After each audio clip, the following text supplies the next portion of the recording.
Welcome to the power of...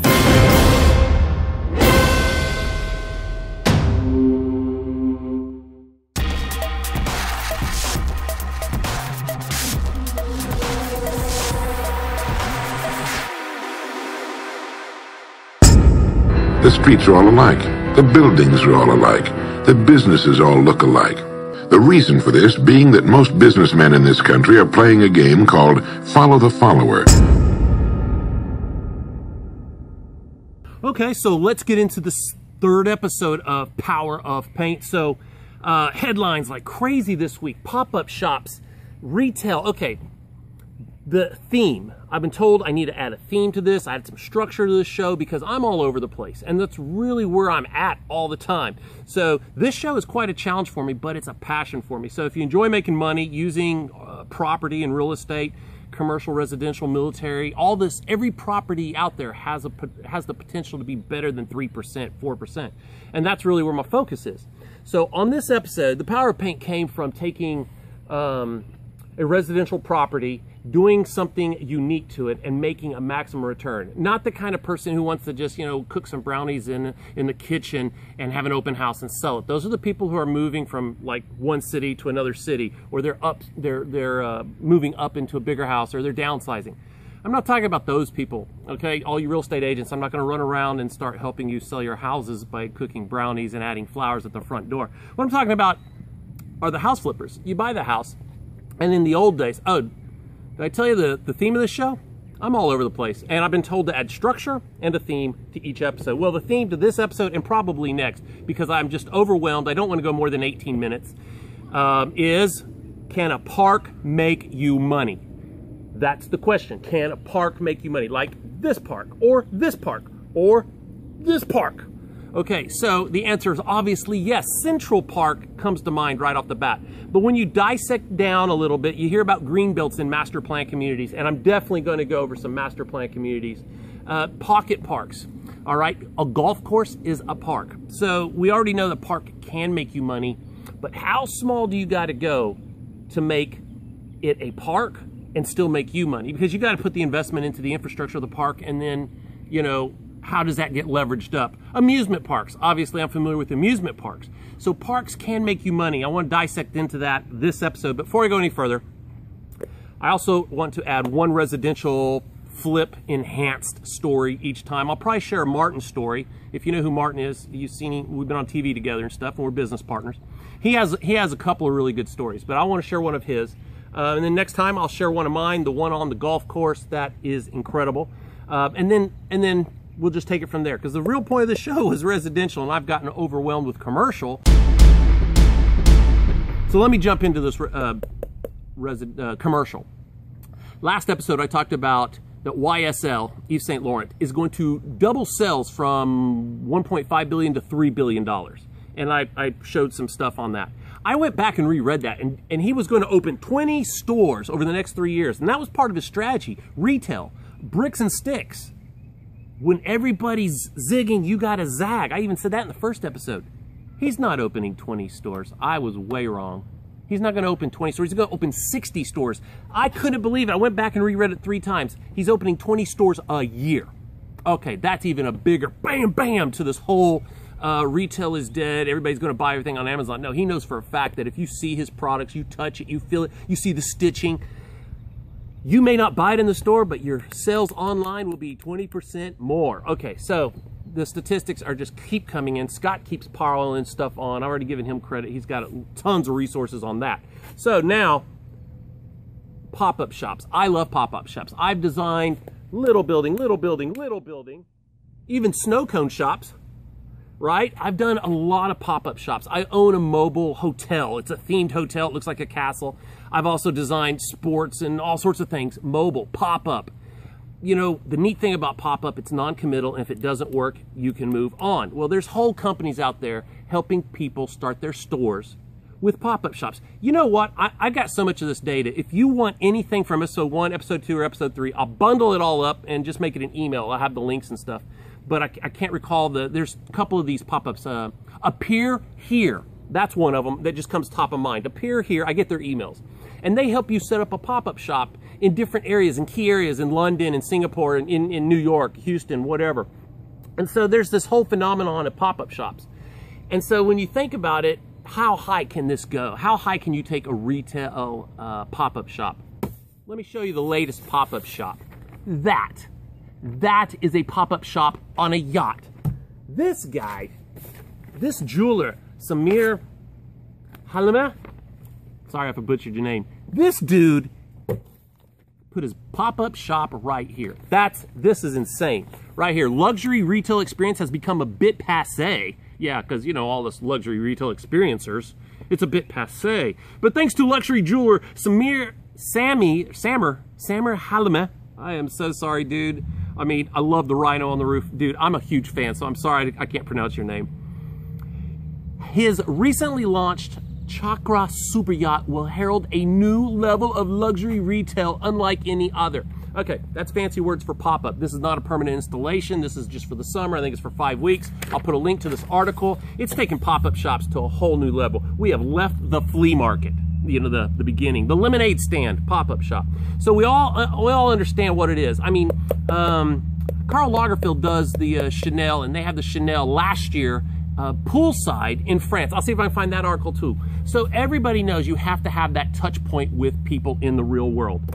I feel like I've blown through my 18 minutes. I do want to announce something. I have already started lining up interviews. We're going to do a podcast, so you guys want to get your retail, commercial, residential conversation going early. I want to make it on Mondays also. It may be Tuesdays. But it'll be about a 45 to 50-minute conversation with like the owners of Ditch Witch or the builders of the Levy Park, offices of James Burnett, OJB. So I'm lining up the interviews right now, different industries, and how they took real estate, how they took design and maximized it for their own pocketbook, for their return on investment. So let's talk about parks. We know that parks will make you money, right? You got Central Park, you got golf courses, but how tiny can you go? Well, you don't want to put a mini golf course, a little putt-putt, a little 9-hole putt-putt. That just won't work.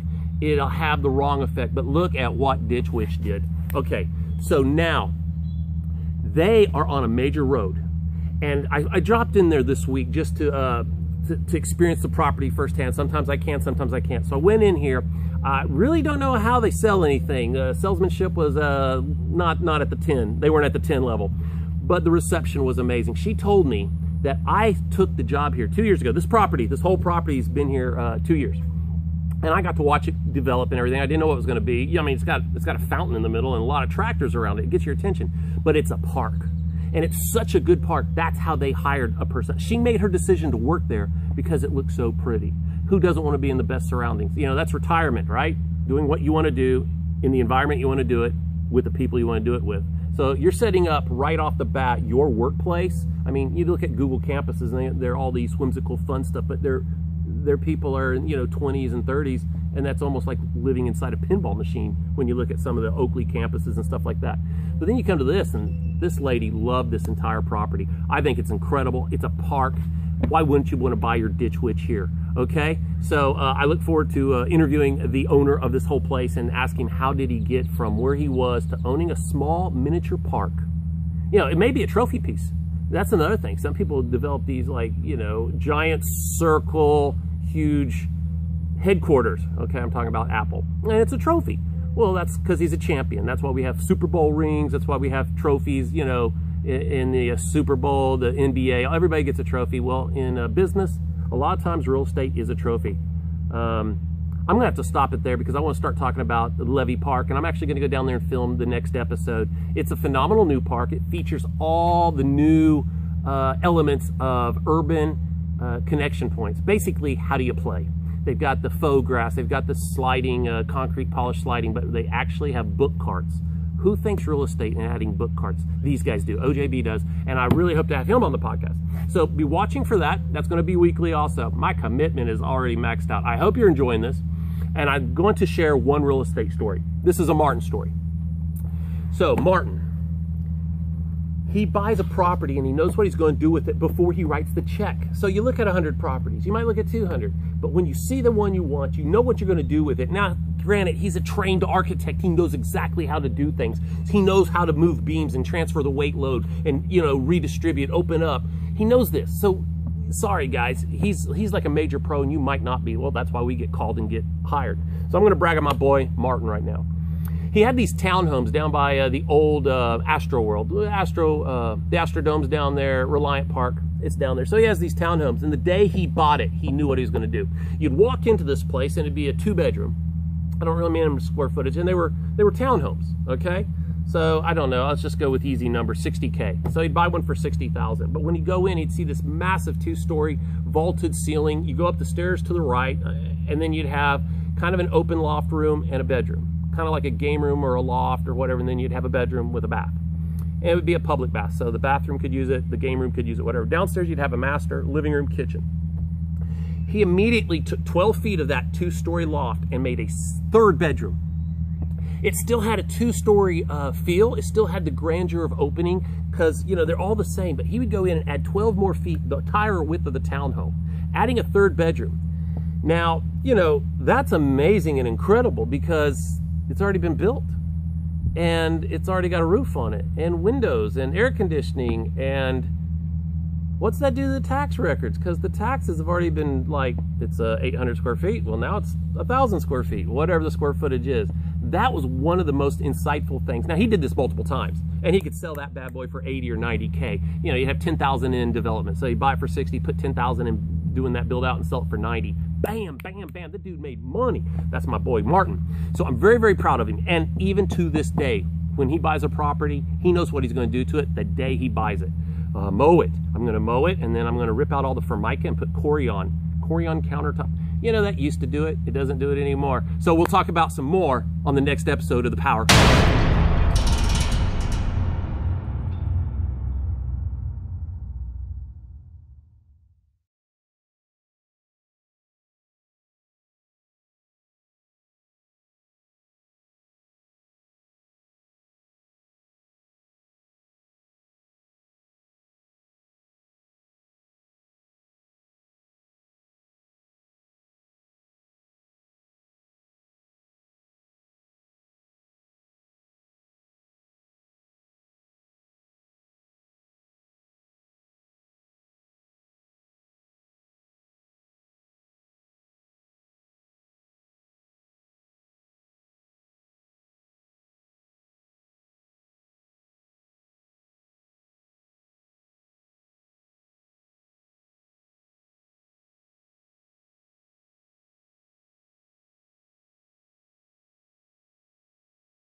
From the earliest writings of man, we know that the human race has been comprised of the haves and the have-nots.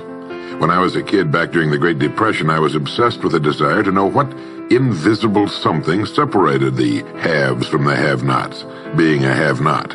I wanted to know why so few managed to be well off financially in a country where success is available to everyone. For example, in checking the Statistical Abstract of the United States, published by the Bureau of the Census, I discovered, just lately, that only 10% of the men in this country, 65 years of age and older, have incomes of $6,000 or more a year. More than 80% of all men 65 or older have incomes under $4,000 a year.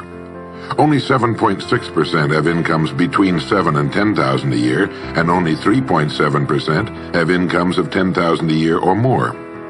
A man starts his working career in his 20s, often earlier. He's fortunate in that he lives in the free world.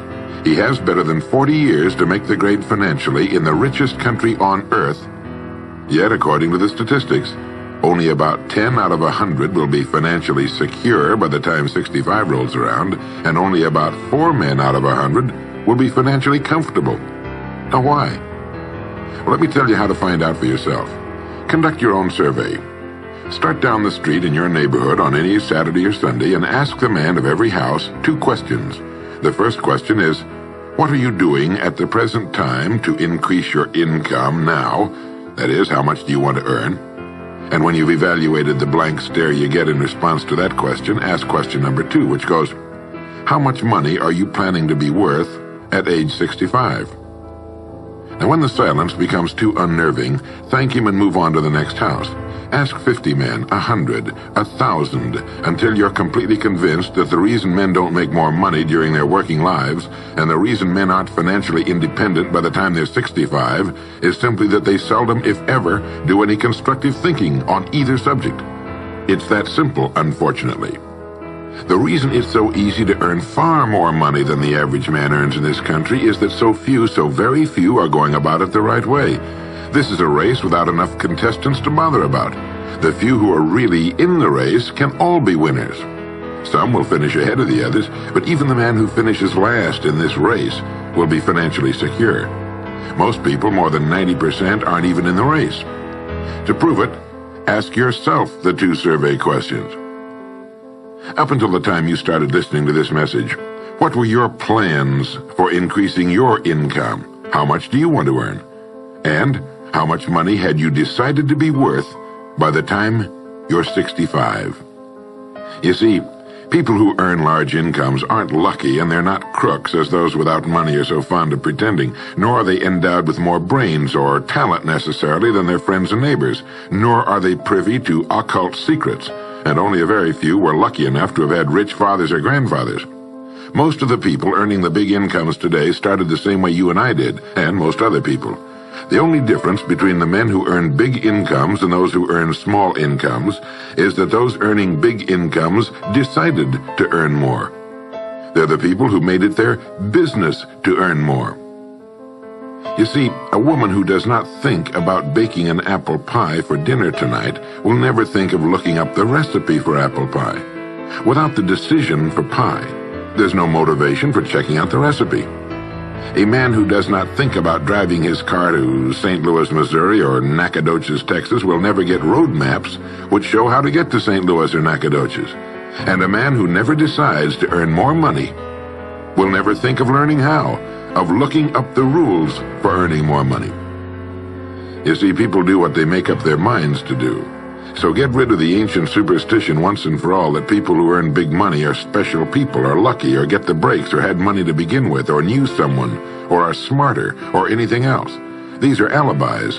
They can all be disproved 1,000 times.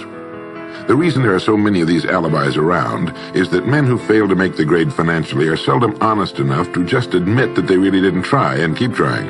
So in order to justify their failure, in order to remain seated, they dream up and pass along these old alibis. We're all self-made, but only the successful will admit it. I once had occasion to visit Charleston, South Carolina. I'd never been there before, so I hired a taxi to drive me around the historic old town. I particularly wanted to see the battery where that famous shot was fired on Fort Sumter. Along this beautiful drive, some of Charleston's oldest and finest homes look out over the bay. I commented to my cab driver on what lovely homes they were, and he said, yes, some of those homes have 40 rooms. And then he thought a moment and he said, and every one of them is owned by a crook. This is how the have-nots justify themselves and their lot in life. I didn't say anything because I didn't feel I was entitled to advise him or try to straighten out his thinking. This is a free country where as long as he doesn't hurt others, everyone has the unalienable right to be just as wrong as he wants to be. As Thomas R. Lounsbury, the American scholar and educator, put it, we must view with profound respect the infinite capacity of the human mind to resist the inroads of useful knowledge. My taxi driver and men and women like him all over the world have been kidding themselves and holding themselves down and refusing the bounty and abundance of the world for centuries. Knowledge is available to everyone. We can either listen to those qualified to teach us, or we can go along with those ancient stumbling blocks we get from people who don't know any more than we do. The truth, incidentally, about those homes along that beautiful drive is that they were built by the men and women who made the largest contribution to the city of Charleston. In just a moment, I'm going to give you the formula for getting rich, but before I do, I want to remind you of something. Before a jet pilot begins his takeoff from an airport, he carefully goes over a checklist, item by item. He does this not only because it's required by law, but because he cannot afford to trust so important a job to his memory alone. He has another checklist that he goes over just as carefully before he begins his letdown at his destination. He does this without fail every time he takes off and every time he lands. Well, I think living successfully is as important as flying an airplane. And because of this, I think each of us needs a checklist too. And that's why there's one included with this cassette.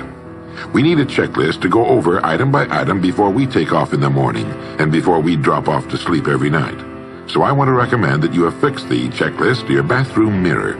Stare at it as you brush your teeth in the morning and stare at it again as you prepare for bed at night. Go over each item, and as you do, think of what each item represents. Now here's number one. It's the formula for getting rich. It also explains why you're in your present position, whether you're earning $6,000 a year or $16,000 or $60,000 or $600,000. It applies to every adult, whether he's employed or unemployed. It applies to the richest man and to the poorest, and every person in between. And here it is. Our rewards in life will always be in exact proportion to our contribution, our service. Now that's what the formula means as the first item on your checklist. Memorize it. Our rewards in life will always be in exact proportion to our contribution, our service.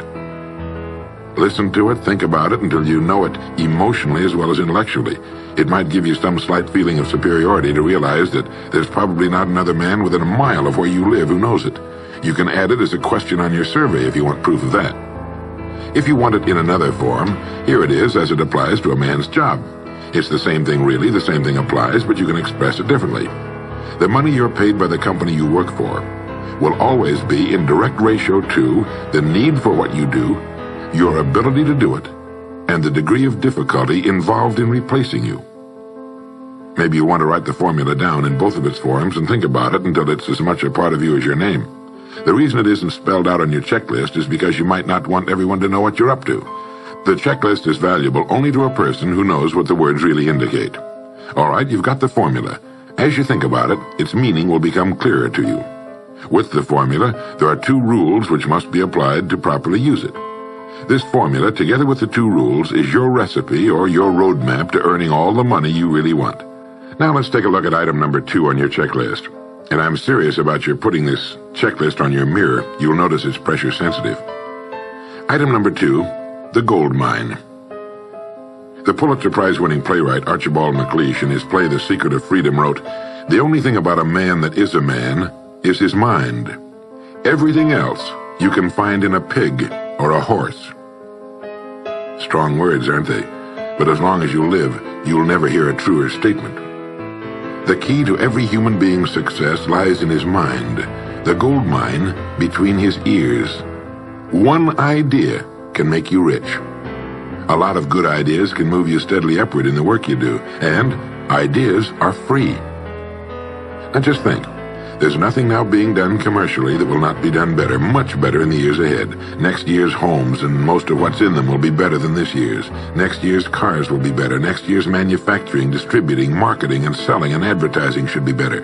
Nothing is now being done as well as it must be done in the future, and every innovation, every new improvement will be somebody's brainchild. Now, what's your specialty? How many good ideas have you come up with during the past year? If you continue on as you have in the past, where will you be and what will you be earning, say, a year from now, 5 years from now? Every day of our lives, we walk or drive by more opportunity than we could develop in a lifetime, in 50 lifetimes.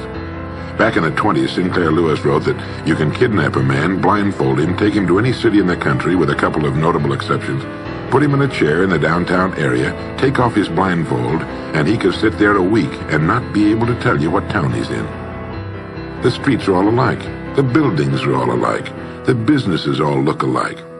This is still largely true today. The reason for this being that most businessmen in this country are playing a game called follow the follower. If a man goes into business, no matter what line it happens to be, the first thing he does is make certain that his place of business, outside and inside, looks exactly like every other place of business of that type in the country. Do you know why? It's because he's been playing copycat since he was a year old and does it without thinking about it. For the same reason kids dress alike in school. He wants to be one of the gang.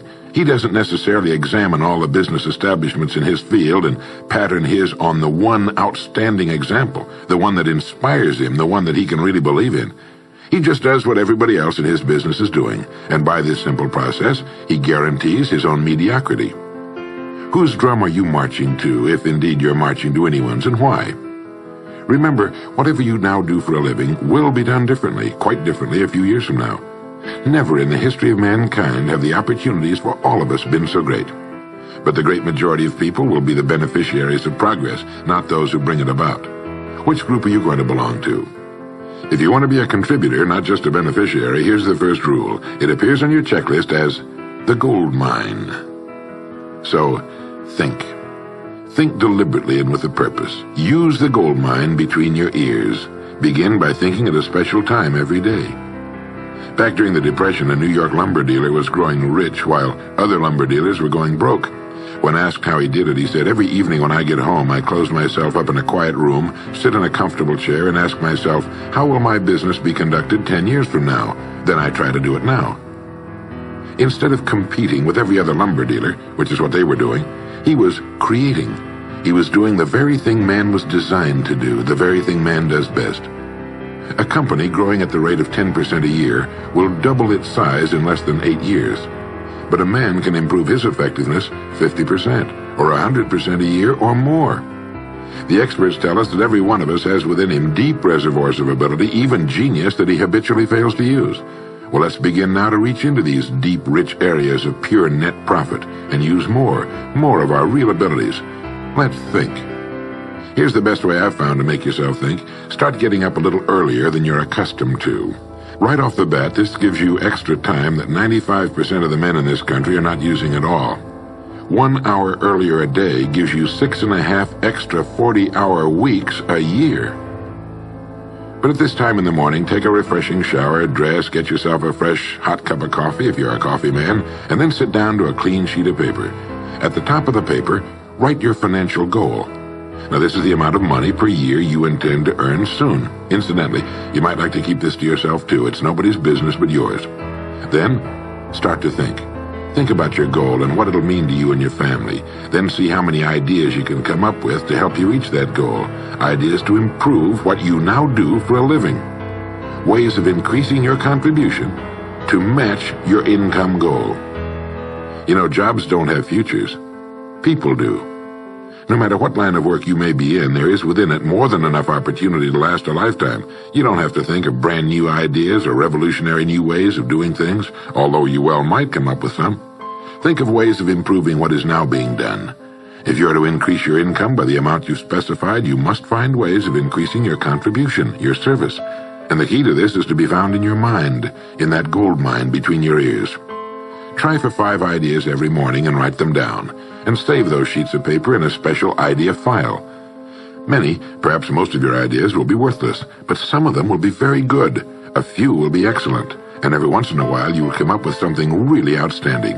You see, 5 ideas a day is 25 a week if you don't think on weekends.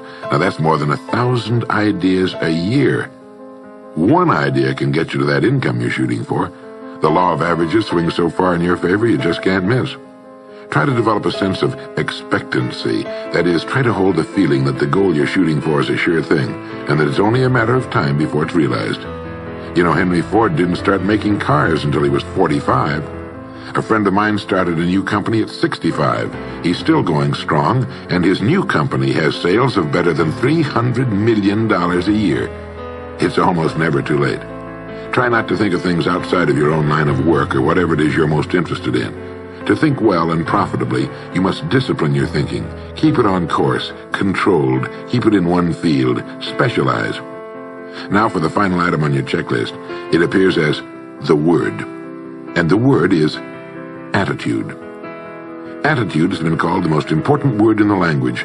William James put it this way. He said, "The greatest discovery of my generation is that human beings can alter their lives by altering their attitudes of mind." Now this is something to think about. Can alter their lives by altering their attitudes of mind. It's another way of saying we become what we think about. Look at it this way. Your total environment, if you've been an adult for any appreciable period of time, your total environment is a reflection of you as a person. The house and the neighborhood in which you live, the car you drive, the clothes you wear, the job you do, the people with whom you regularly associate. Your total environment is an exact and merciless mirror of you as a human being. Now, if you feel your environment can stand some improvement, you have only to improve your attitude, and your world will gradually change to reflect the changing person. Here's how to change your attitude. Beginning now, begin to act as would the person you most want to become. Now that is, if you were already in possession of the goal you're shooting for, how would you conduct yourself in all of your affairs? Well, do it now, and tomorrow, and the next day. Begin now to act the part of the person you most want to become, and you'll end by becoming that person. Subtly, in little ways, in the way you dress, in the way you talk, in the unfailing courtesy you show to every person with whom you come in contact, begin to act the part of the person who has already achieved that which you're shooting for. The German philosopher Goethe gave us the secret when he said, before you can do something, you must first be something. When you behave like the person you most want to become, the things that person would have will tend to come to you. It's simply cause and effect. Don't be in too big a hurry. It takes longer to build a skyscraper than a chicken coop. Build slowly, steadily, and well. Then when you make it, you'll keep it. You'll stay on top. Always be suspicious of the so-called get-rich-quick scheme or sudden success. Never forget that word, attitude. It's your attitude toward the people with whom you come in contact that will determine their attitudes toward you. The person with a great attitude toward life and the world is the person other people call lucky. He's not lucky. He's just using our old friend cause and effect. His causes are excellent, and his effects have to be just as good. Well, that's it. 3 things to remember. 3 things to practice every day. If you spent 16 hours a day, 7 days a week practicing your golf swing, in a relatively short time you'd have a grooved, beautiful swing like the pros. So practice your new attitude every day, every waking hour. Practice thinking a few minutes every morning, and you'll find yourself thinking all day long. And remember the formula. Our rewards in life will always be in exact proportion to our contribution, our service. Go over the ideas in this message every day until they're as much a part of you as your name and your temporary address. You'll notice that each time you listen, you'll hear something new. You'll get a new idea you failed to get before. This is Earl Nightingale, and thank you.